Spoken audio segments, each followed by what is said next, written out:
बिस्मिल्लाहिर्रहमानिर्रहीम। रोज़े के बुनियादी अहकाम। इस बारे में हाफिज़ मोहम्मद इदरीस साहब क्या फरमाते हैं।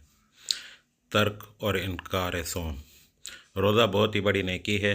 माह रमज़ान का एक रोज़ा भी किसी शख्स ने बिला उज़र तर्क कर दिया तो उसकी उम्र भर के रोज़े भी उसकी तलाफ़ी नहीं कर सकते। बहवाला जामा तिरमिज़ी व सनन अबू दाऊद।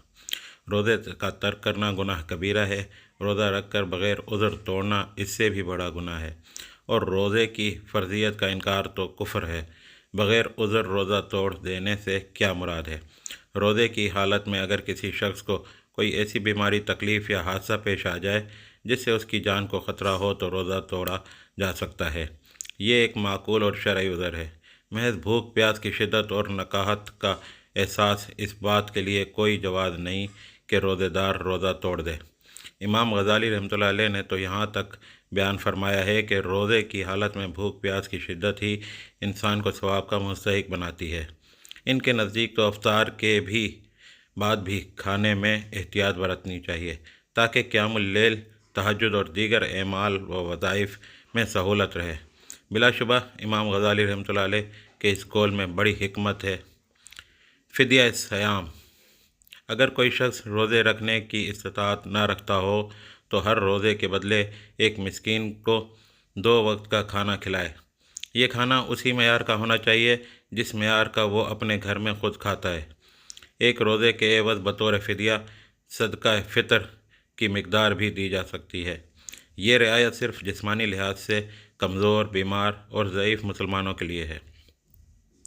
इसके साथ ये बात भी वाज़ेह रहे कि अगर कोई शख्स महज तसाहुल की वजह से रोज़ा तर्क कर देता है और एक नहीं 1000 मसाकीन को इसके फ़िदिये में खाना खिलाता है तो ये अल्लाह के यहाँ मकबूल नहीं है। अगर ऐसा हो तो मालदार रोज़ा ही न रखें और उन्हें यह एहसास ही न हो कि भूख प्यास और एहतियाज क्या चीज़ है। नवाक़िज़ रोज़ा। इससे मुराद वो एमाल हैं जिससे रोज़ा टूट जाता है। इनको मुफ़सिदात सोम भी कहा जाता है।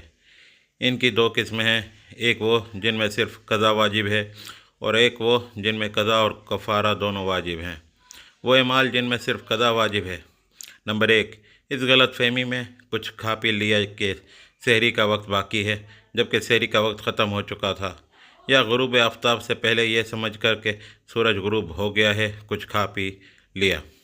नंबर 2, दिन भर ना कुछ खाया न पिया मगर रोज़े की नीयत नहीं की या निसफ़ुन नहार के बाद नियत की।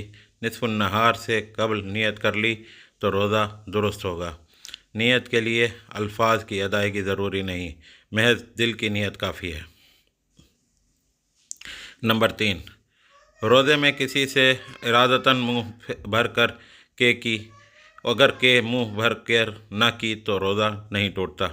नंबर 4, भूले से कुछ खा पी लिया और फिर ये समझा कि रोज़ा तो टूट ही गया है, अब खाने में क्या हर्ज है और खूब पेट भर कर खा लिया। भूले से कुछ खाने से रोज़ा नहीं टूटता। नंबर 5, रोज़े में कान के अंदर कोई दवा या तेल डाल लिया। नंबर वो एमाल जिनमें क़ज़ा और कफ़ारा दोनों वाजिब हैं। अब उसे देखते हैं। नंबर 1, खाने पीने की कोई चीज़ कसदन खा ली या बतौर दवा कोई चीज़ खा ली। नंबर 2, जानबूझकर कोई ऐसा फ़ेल किया जिससे रोज़ा फासिद नहीं होता लेकिन इस अमल के बाद इरादे से रोज़ा तोड़ दिया। मसलन सुरमा लगाया, सर में तेल डाला और फिर यह समझ कर रोज़ा तोड़ दिया कि सुरमा लगाने और सर में तेल डालने से रोज़ा टूट जाता है। नंबर 3, रोज़े की हालत में जिनसी ख्वाहिश पूरी कर ली, वो उमूर जिनसे रोज़ा मकरूह नहीं होता। नंबर 1, रोज़े में भूले से कुछ खा पी लिया, ख्वाह पेट भर कर खाया हो और खूब सैर हो कर पिया हो। नंबर 2, रोज़े की हालत में सोते हुए गुस्ल की हाजत हो गई। नंबर 3, सुरमा लगाना, सर में तेल डालना, खुशबू सूंघना, बदन की मालिश करना वगैरह। नंबर 4, थूक और बलगम निगल लेना। नंबर 5, बेख्तियार मक्खी निगल ली, हलक में गर्दो गुबार पहुंच गया या धुआं चला गया, ख्वाह वो धुआं तंबाकू वगैरह का हो। नंबर 6, कान में खुद ब खुद पानी चला गया या दवा चली गई। नंबर 7, बेख्तियार के हो गई, चाहे मुंह भर कर ही हो। नंबर 8, मिसवाक करना, ख्वाह मिसवाक बिल्कुल ताज़ा ही हो और इसकी कड़वाहट भी मुंह में महसूस हो, बग़ैर पेस्ट के ब्रश कर लिया तो भी कोई हर्ज नहीं। नंबर 9, गर्मी की शिद्दत से में कुल्ली करना, मुंह धोना, नहाना या तर कपड़ा सर या बदन पर रखना। रोज़े का कुफ़ारा, रोज़ा तोड़ने का कुफ़ारा ये है कि एक ग़ुलाम को आज़ाद करे या ना कर सके तो 60 मुसलसल रोज़े रखे, ये भी ना कर सके तो 60 मसाकीन को खाना खिलाए। सदक़तुल फ़ितर, जैसा कि बयान हुआ है, फ़ितर का माना रोज़ा खोलना है। रोज़े के दौरान इंसान से कुछ भूल चूक और गलती भी हो जाती है, कहीं कोताही हो जाती है जिससे रोज़ा टूटता तो नहीं, मगर कोई ऐसी हरकत हो सकती है जो रोज़े के मकाम रफ़ी से फ़रोतर हो। इस कमी कोताही की तलाफ़ी के लिए रसूलुल्लाह सल्लल्लाहु अलैहि वसल्लम ने सदका फ़ितर का हुक्म दिया है। इसकी हिकमत यह है कि उसके नतीजे में रमज़ान के दौरान गुरबा व मसाकीन की ज़रूरियात पूरी होती हैं।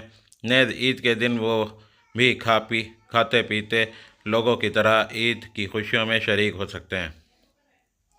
गोया ये इस्लाम के इस फ़िलसफ़ा इज्तिमाइयत का अमली मज़हर है जो अहले ईमान को एक लड़ी में परोता, एक सफ़ में खड़ा कर देता और उख़्वत की शीरनी पूरे माशरे में घोल देता है। हज़रत इब्न अब्बास रज़ियल्लाहु तआला अन्हु की एक रिवायत सही हदीस की किताबों में मिलती है, जिसके मुताबिक हुज़ूर सल्लल्लाहु अलैहि वसल्लम ने इरशाद फरमाया, सदका फ़ितर वाजिब है जो रोज़ेदार को लग़ू हरकत और इखलाक से गिरी हुई बातों से पाक कर देता है। नेज़ ये मसाकीन के बाम का ज़रिया बन जाता है। बस जो शख्स नमाज ईद से पहले ये सदका अदा कर दे उसका सदका कबूल है। नमाज ईद के बाद सदका फ़ितर अदा नहीं होता, अलबत्ता वो आम सदका शुमार होता है।